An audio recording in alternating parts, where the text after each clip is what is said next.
Welcome to the Business as Mission podcast, dedicated to those who long to see God glorified in business and the nations reached for Christ.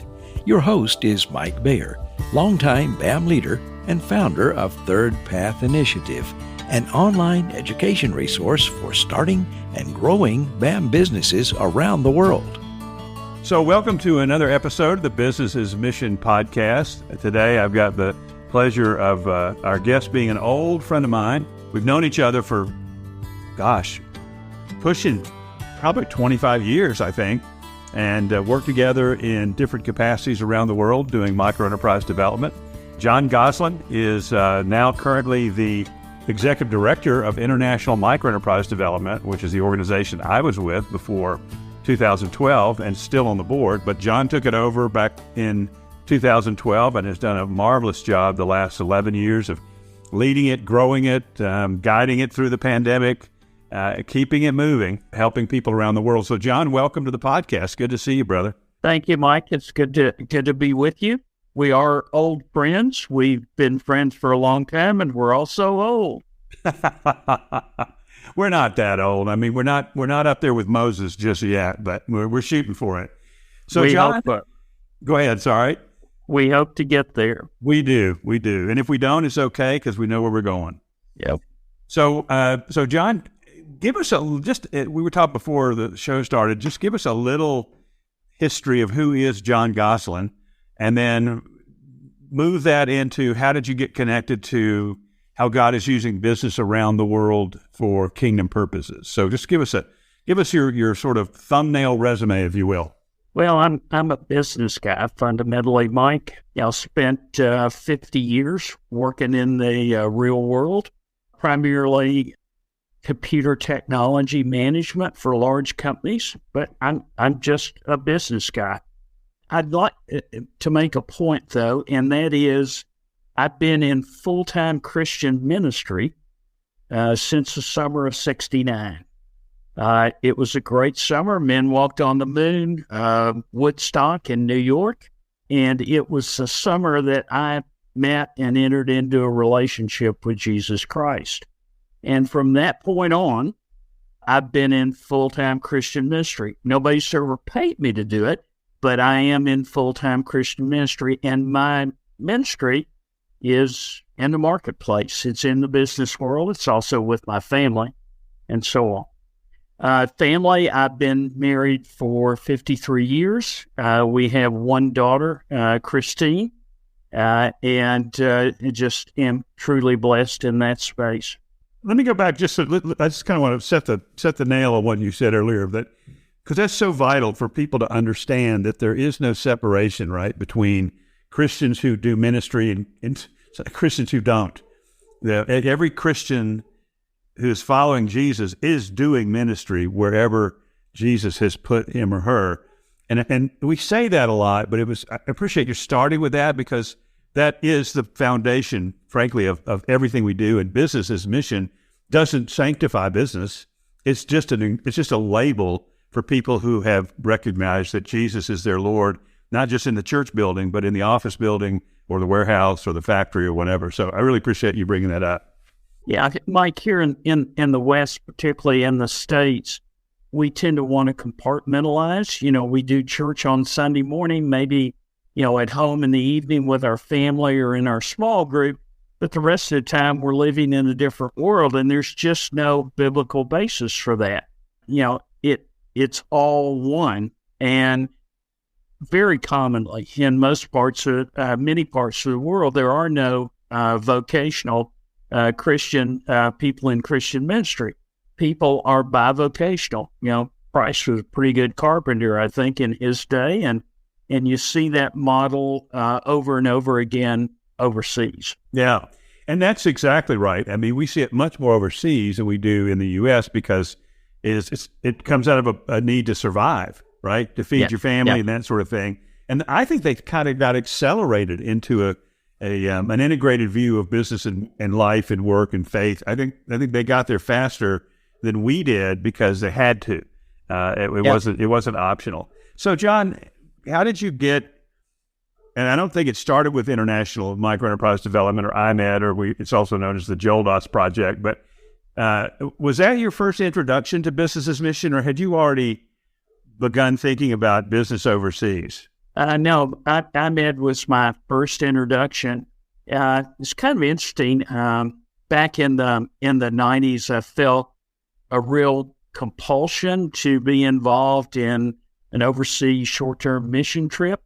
I went down several paths, and God just kept closing doors, and just trying to figure out what He was trying to teach me, and He just kept closing doors.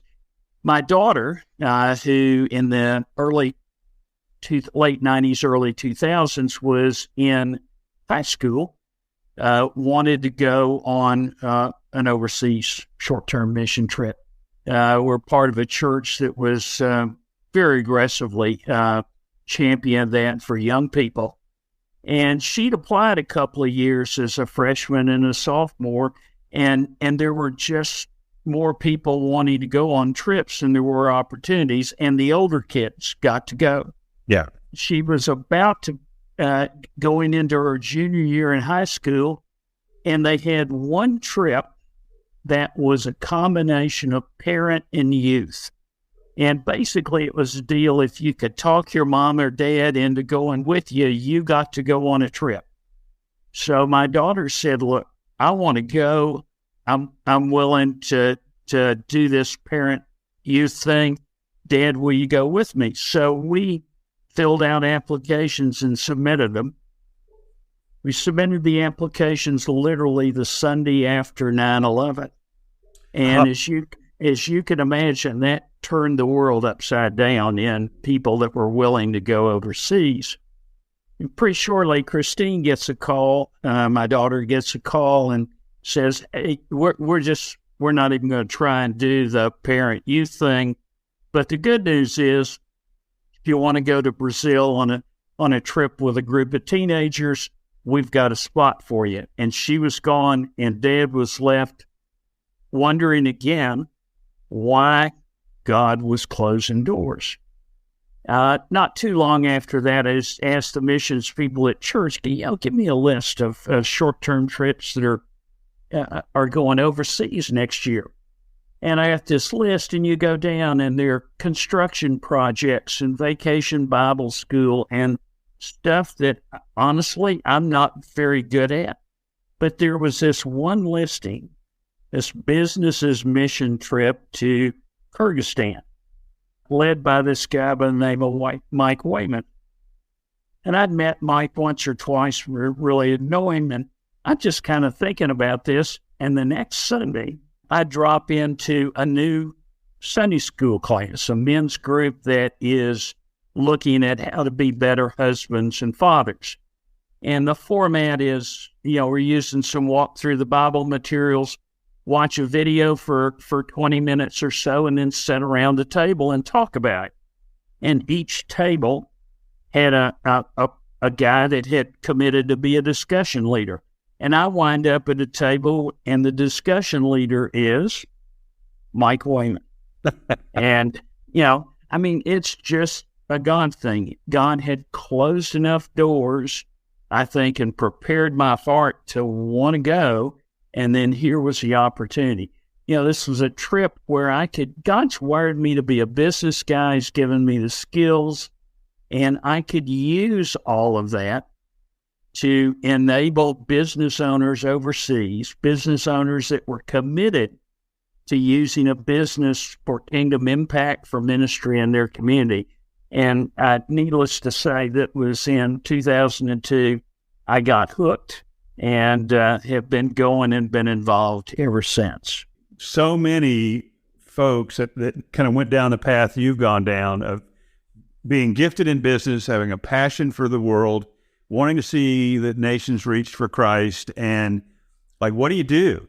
And there's nothing wrong with Vacation Bible School. There's nothing wrong with, construction projects. We would never want to take away from anything. But for the business person, that may not be the right path. And so you finally realize, wow, I can use business, Kyrgyzstan being a great example in the early 2000s of an area still pretty much unreached. I mean, by that time, there were a few thousand believers in the whole country, but not a lot. I mean, it was, still a primarily Muslim country, and business is how you got there. Business is how God used you. So 2 questions for you, John. One is, over the years, how many of these short-term trips have you, it's a 2-part question, have you been on, and how many has IMED had or sponsored, ballpark? I don't know if there's a hard number on that you can quote. But second is to tell us a little bit about what IMED actually does. When a short-term team, usually from the U.S., but not primarily, when they go overseas, what do they do? What do they do? What difference are they making where they go? All right. So I've been on about 40 trips overseas over the course of the years, maybe a dozen different countries. IMED itself has facilitated hundreds. I don't know the number, but certainly hundreds of trips. What IMED is doing is, its objectives are primarily to reach unreached people groups, and secondarily to help business owners lift themselves and people around them up out of poverty. And we particularly target doing this in difficult to access countries. You made the point, Mike, it's a way to get in the door, and often, one of the few ways to get in the door. Most of the places that IMED's worked over the years are in countries that traditional missionaries just can't get into, in places where they can't get in. What IMED does is IMED works to identify an in-country partner that will work with us. Typically those have been large Western mission organizations like the Southern Baptist International Mission Board.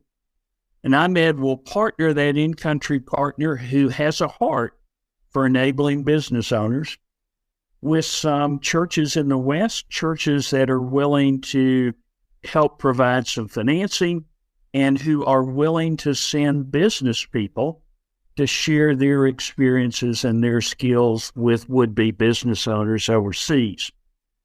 On a typical trip, you're working with a methodology and curriculum that IMED has provided and developed and improved over the years, and you're using that material basically to equip people to start or expand businesses, operate them according to godly principles, operate them in a way that makes a profit, and encourage them to use them in a way that will impact the communities around them.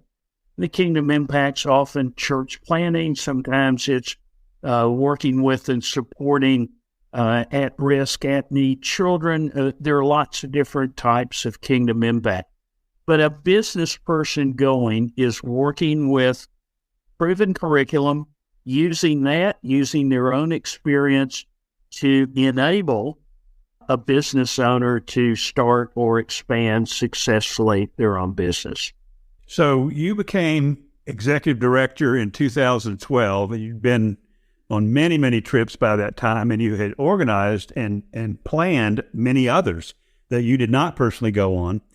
So you were, in my mind, obviously uniquely qualified to take on the role of the leader of the organization. What have you learned about that the last 11 years, other than it's a whole lot of work and it's a good thing you retired? Well, it does keep me entertained in retirement.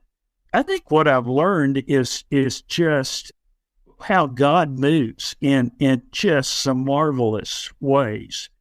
IMED is half a dozen people, an all-volunteer mission organization. We bring methodology and curriculum. We make connections and leverage larger organizations. But you'd look at us and think, what in the world would God accomplish through, a little mission organization like this? Mike, purposefully, we decided 10 or 12 years ago to no longer be proactive as we were in the early days. The early days, we actually had an employee. We sought projects. We aggressively looked at projects. But the business's mission light bulb had gone on, and big mission organizations were doing that and doing it well. And IMED said, look, it's time for us to step out of the picture and let the big boys who have far more resources than we could ever dream of do business as mission. The employee went to work in the business world, very successful. And we said, hey, if somebody comes and knocks on the door, we'll help them start a project. But other than that, we're content with what we started, and we'll watch the major players live out business as mission. And God just keeps knocking on the door and bringing new projects from places that we just couldn't imagine. We've just seen amazing things happen. I mean, we started maybe 10 years ago a project in Myanmar, working with some Western expats who are living there as missionaries and doing business as mission. And literally, that organization has literally enabled well over 1,000 business owners over the course of their existence. And they developed an in-country organization of about 40 people focused on business as mission. They are even helping larger organizations like Compassion International and so on, who have some business as mission involvement. They're helping them with how to do it and do it well. It's just a hugely successful project. And then a year and a half ago, you have a military coup that drives the expats out of the country, that is destructive toward everything that the in-country organization wants to do. But still, yet today, that organization is functioning and enabling business owners.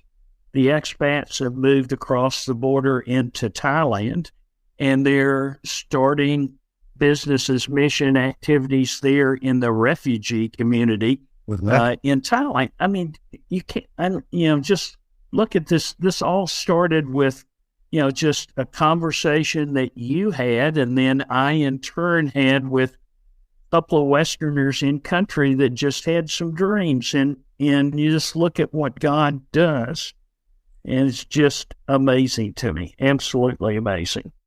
We'll be right back after a short break. Third Path Initiative is your go-to site for accessible, affordable BAM training. Learn about the biblical foundations for business as mission, ethical capitalism, BAM strategies, and how to become a kingdom employee. It's all at thirdpathinitiative.com. John, as you're recounting some of this story, it reminds me of the early days when we all first started in Kyrgyzstan, and we didn't know what we were doing. I mean, right? But we weren't afraid to try. We weren't afraid to get out there and try things, and we God blessed pretty much from day one with lots of lessons learned, things we could do better the next time. But you said it earlier. I mean, we've never been. I say we. I mean, I'm on the board now, but you're the director.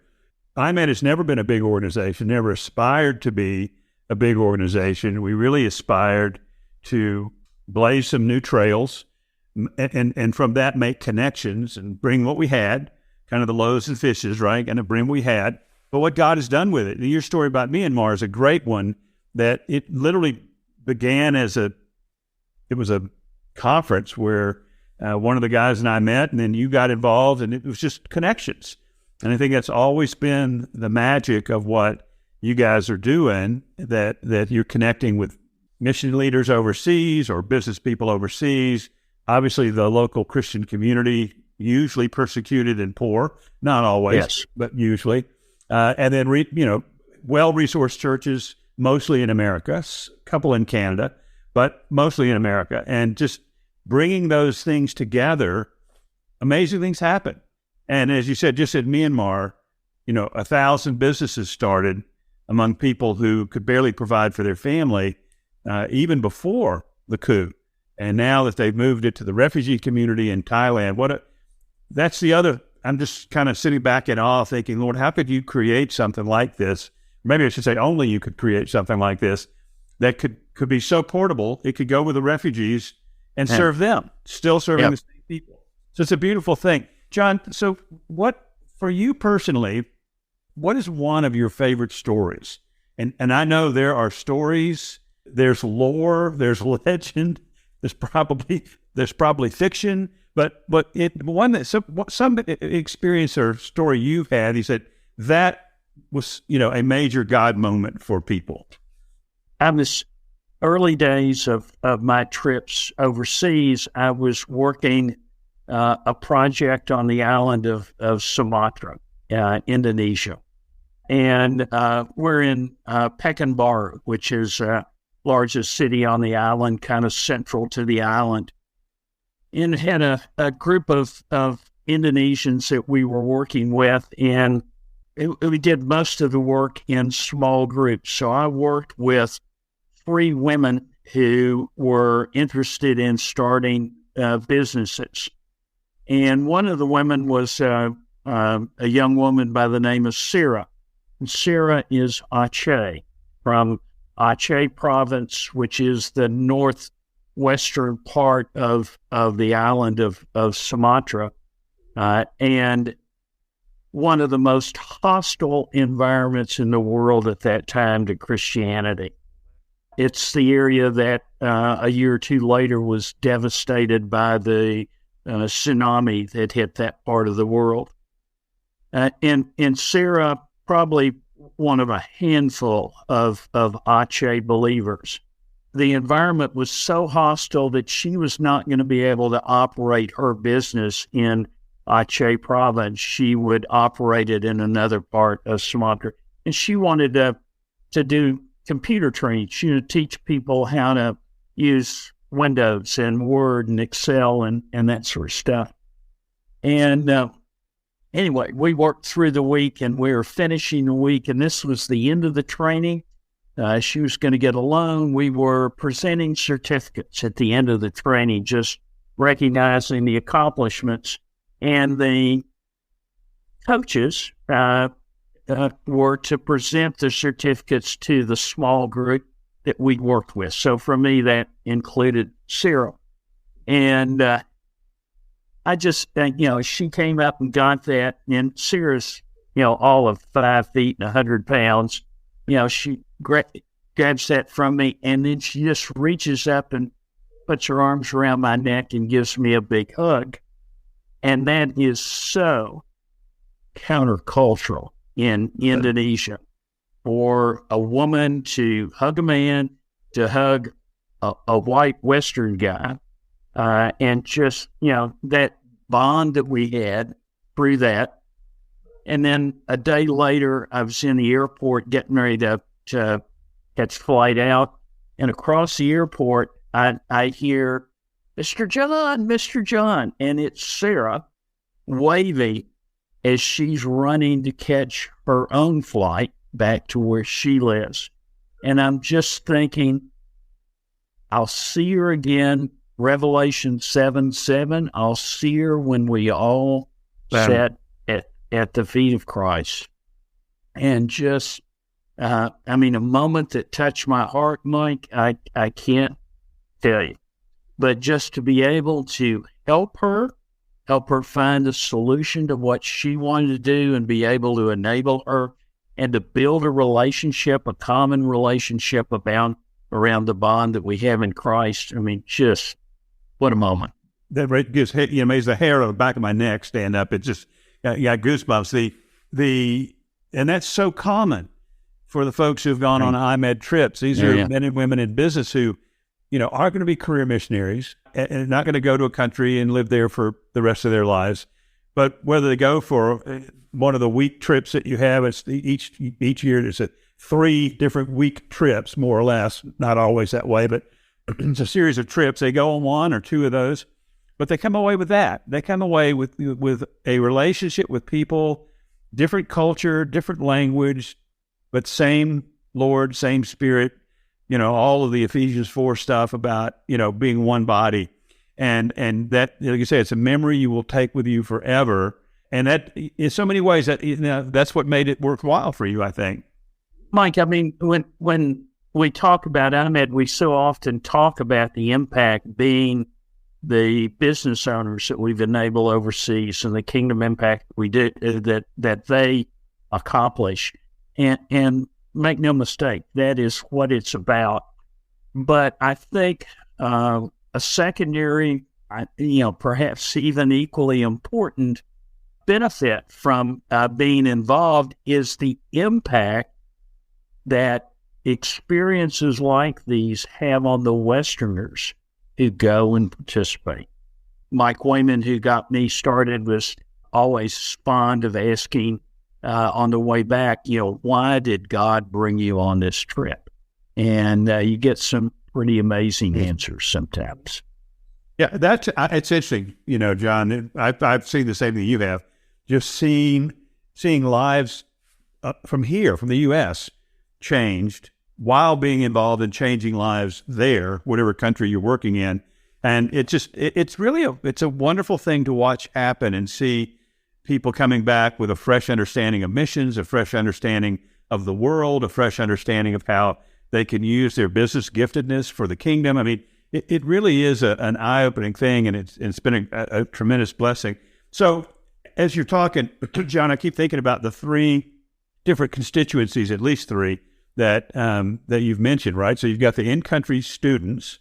Obviously, their lives are impacted, but we connected with them via normally a person who is a missionary in country, right? Right. So that's one group, and then there's the individuals who go on the trips, and then there's the churches, the Western churches behind, that are backing either entire projects or backing a team or at least backing some of their folks going.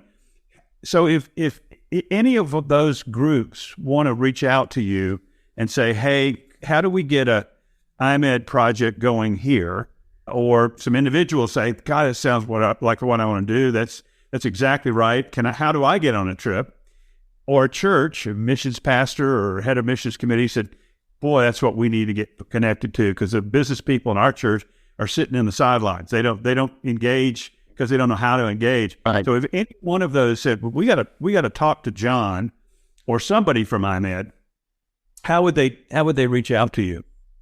Easiest way to reach out is via email. And IMED doesn't have a website.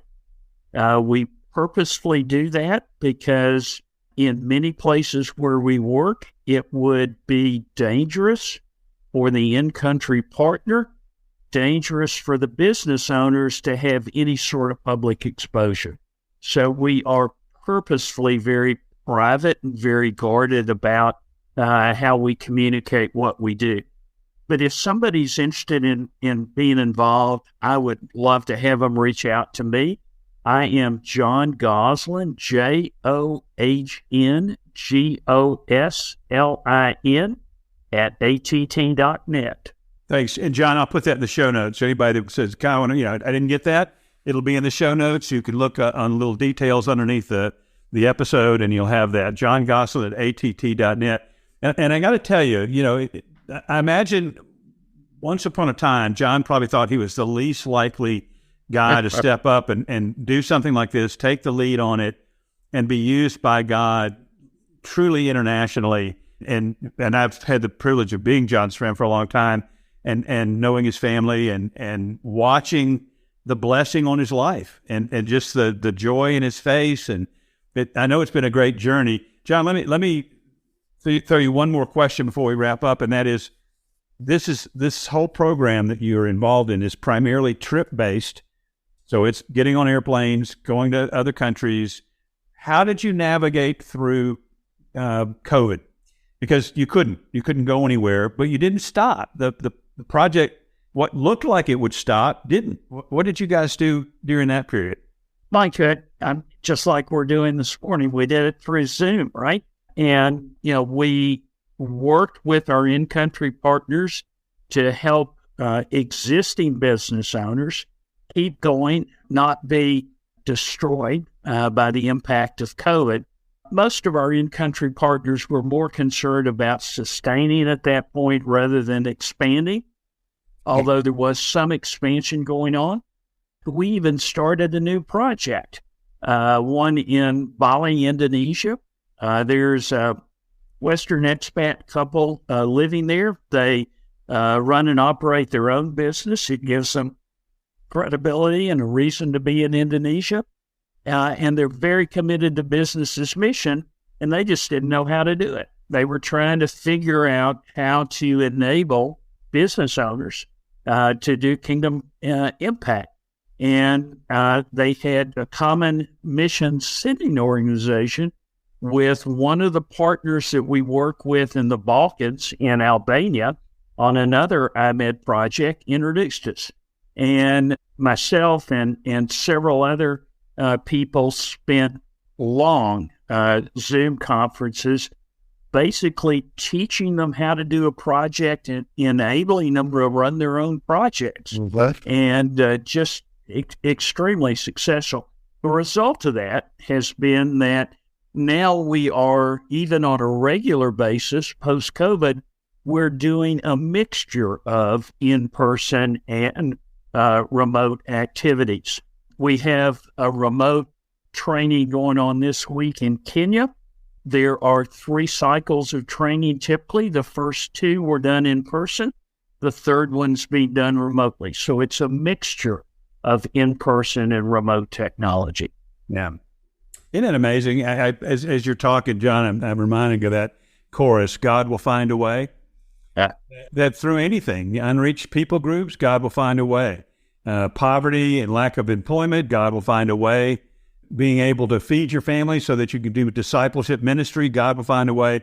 And even a global pandemic, God will find a way. So, all right. So, John, I'll put all the contact information in the show notes. I'll encourage people, if you're interested, reach out to John. He is delightful to talk to. John, any parting words of advice or encouragement for the audience? It's a great way for God to use business people and business resources. Think about it. Every business owner that you enable overseas is a national who is going to be far more effective in ministry than Westerners ever will be. You are enabling a national to be a missionary for the rest of her life, and you don't have to send funds from the West to support. They are self-supporting missionaries for the rest of their lives. Yeah. I'm a business guy, and that's a really good price performance, right? Really good. It is. So that's I just encourage people to come alongside of us and join us and be a part of it. Absolutely. Thanks, John. So, guys, this has been John Goslin. He's the Executive Director of International Microenterprise Development, known affectionately among us as IMED. And, John, thanks so much for being with us. My pleasure, Mike. Thank you. See you soon. Thanks for listening to the Business as Mission podcast. We invite you to become part of the story by supporting the BAM podcast at patreon.com/BAM Stories. There's a link in the notes with this episode.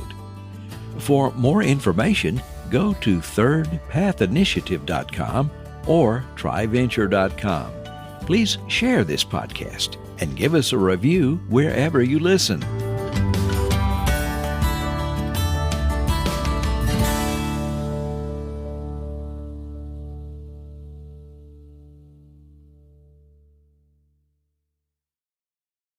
If you'd like to help with expenses and expansion of the Business as Mission podcast, you can become a donor through Patreon.